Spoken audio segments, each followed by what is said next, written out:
tudo certo com vocês? Bora para mais um vídeo de conteúdo com vocês e hoje o tema do vídeo é para fazer day trade na Bolsa Brasileira, na B3, operar dólar ou operar índice? Qual deles é melhor afinal, hein? Hoje eu vou abordar um pouco minha visão sobre isso, obviamente que não tem uma regra, né, gente? Então, não vou aqui falar uma regra, mas vou dar um pouco da minha visão sobre os dois ativos, sobre a questão de previsibilidade dos ativos.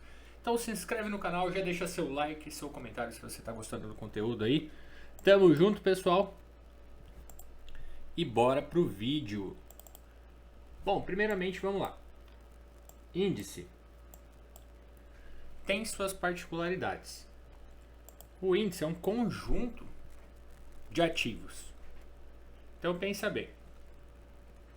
Você está operando o índice, tecnicamente, você está operando um conjunto de ativos que compõem esse índice. Qualquer índice. Alguns têm poucos ativos, por exemplo, o Dow Jones são 30. E assim vai, S&P 500 e Nasdaq e aqui o nosso mini índice, com muitos ativos. E essa composição, alguns ativos têm um pouco mais de peso, porém também não tem uma regra, não tem muito um critério que você consiga observar. Muitas vezes você vai lá e observa, por exemplo, Petrobras, Vale, puxando para algum lado e que elas têm um peso grande no índice e acaba mesmo que o índice movimenta para o outro lado. Então é difícil você interpretar pelas ações o movimento do índice. Dá para você olhar, para ver um contexto, para ver uma ideia. Pode ser interessante.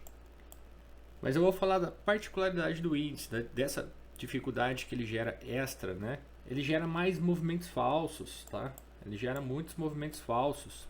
Então, por exemplo, vamos pegar hoje. Hoje a gente tem essa pancada forte para cima. E dentro do contexto que eu tinha analisado com o pessoal, era o que eu esperava para o índice, era uma pancada para cima mesmo, um corretivo, e que ele acompanhasse, né, os índices lá de fora, que tinham feito o movimento corretivo, pelo menos até a próxima resistência, que seriam esses pontos que estão demarcados aqui. Ótimo. Só que olha o movimento que ele faz primeiro.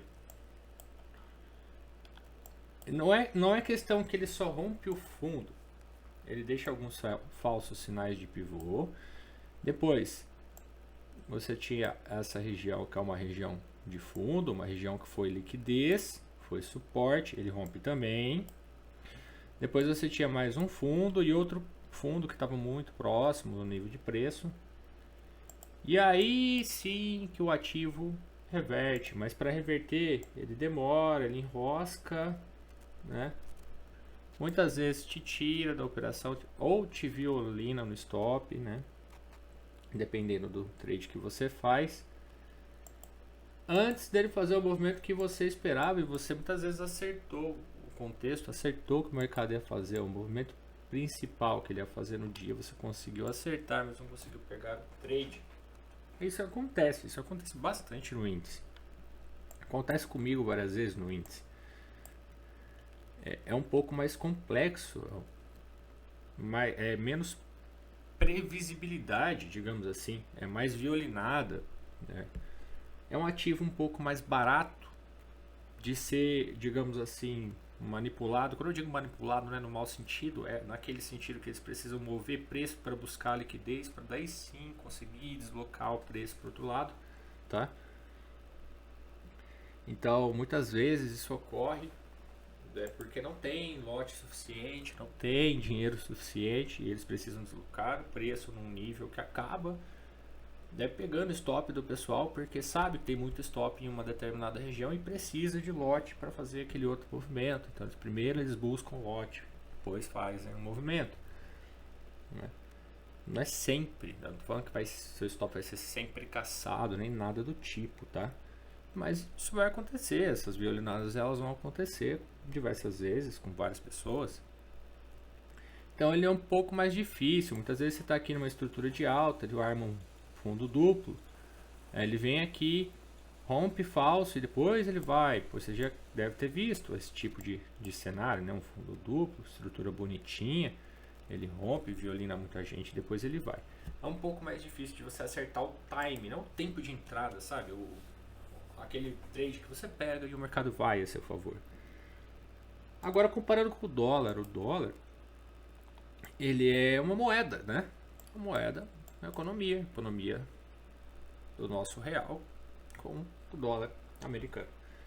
Então tem um nível de previsibilidade, tem uma disputa financeira diária maior, um nível de previsibilidade um pouquinho melhor, ele respeita mais pontos de liquidez, suporte e resistência e tudo mais. Mas obviamente, violinadas acontecem também nesse ativo e ele vai te driblar vez ou outra também, tá? Não existe o ativo perfeito. Só estou fazendo um comparativo que, tecnicamente falando, é mais fácil você acertar um movimento limpo no dólar, né? Pegar ali seus 10 pontos, por exemplo, sem que ele ande muito contra você, tá? Mais fácil você controlar aí a proporção de stop, a taxa de acerto fica um pouquinho melhor, né? Ao meu ver, isso, lembrando, ao meu ver, minha opinião em relação ao que eu tenho de experiência nos dois ativos e também no Forex, porque o Forex é composto por moedas e eu estou acostumado com moedas e eu acho elas técnicas. Eu acho que é mais tranquilo de você ver a precificação do caro e barato, se está ali justo ou não. É óbvio que a gente nunca vai ter certeza se está caro ou barato, mas é um pouco mais previsível, digamos assim. Você consegue ir alinhando um pouco melhor, entendendo um pouquinho melhor ali contexto lá fora, contexto aqui dentro, economia, cenário interno. Eu não estou falando que você precisa estudar macroeconomia, ser pós-graduado, nem nada disso, né? Mas você consegue entendendo graficamente pontos que são de interesse e que ele não fica te violinando, ele dá ali uns trades mais limpos. Eu vou mostrar aqui hoje, por exemplo, 2 trades que eu fiz e aconteceu a violinada hoje, por incrível que pareça. Aconteceu a violinada, foram 3 trades. Eu vou exibir trades realizados aqui.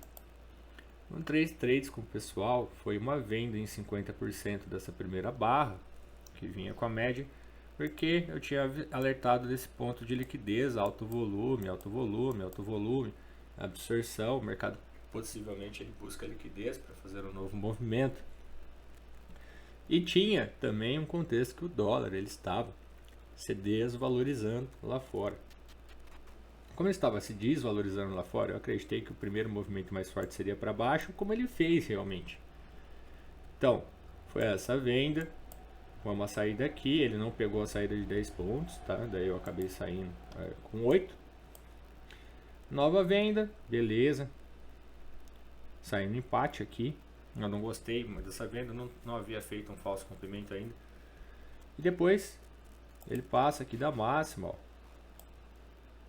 e faz uma defesa vendedora. Aí eu vendi mais acima e o stop eu coloquei exatamente na máxima, porque eu usei a gordura do primeiro trade. Mesmo fazendo média, eu só usei a gordura do primeiro trade, bem tranquilo. E ele acabou pegando exatamente o meu stop, ó, exatamente. Pegou o meu stop e tecnicamente ele fez o movimento que eu queria. Às vezes também vai acontecer, gente. Mas, assim, vocês têm que entender que